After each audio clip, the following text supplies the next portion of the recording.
We will discuss now the search for the job shop. So for the job shop, there are two different alternatives that can lead to an optimal solution. The first one is you could, for instance, branch on the start variables.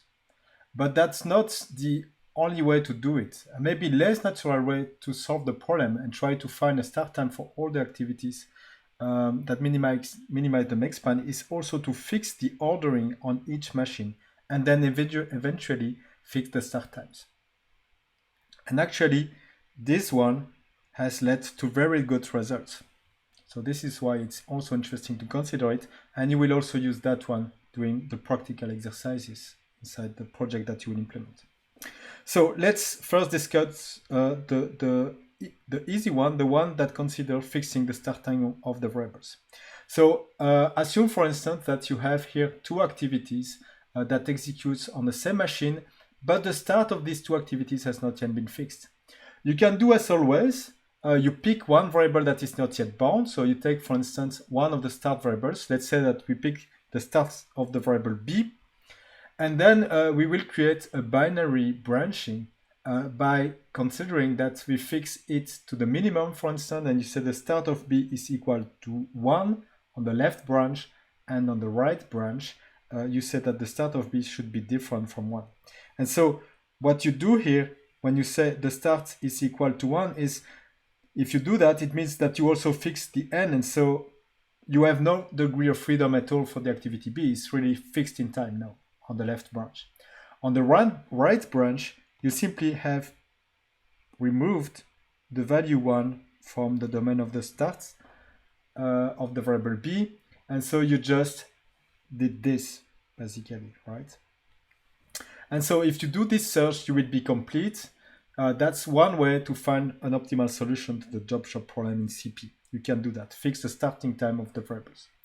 The other way to solve the job shop problem is to branch on the precedence constraints themselves.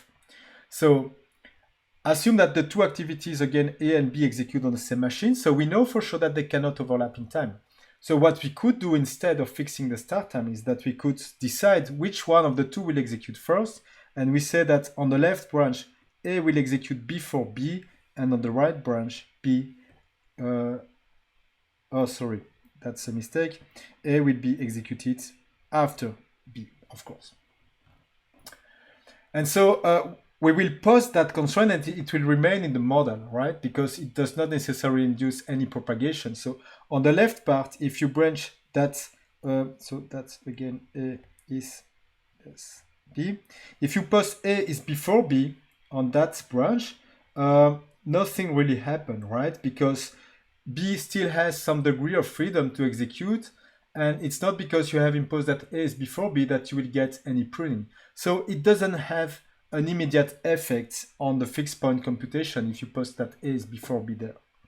But on the right branch, if you post that A is after B, then you immediately get some pruning, right? Because it means that even if you put B completely to the left, then you will get some pruning on the start time of the activity A, because it means that you will do this, right? This is the result. This is what you will get here if you do that. And so this can have more impact than just fixing the start time of the activities. Well, fixing the start time of the activities has some impact, but this is quite efficient to also consider this kind of branching for the job shop problem. So just branch on the precedence relation of the constraints. So if you come back to the reified modeling, it means that we will basically post the reified model in addition to the global constraint, for instance, and we will simply branch on the Bij variables during the search. This is what it means to branch on the precedence constraints.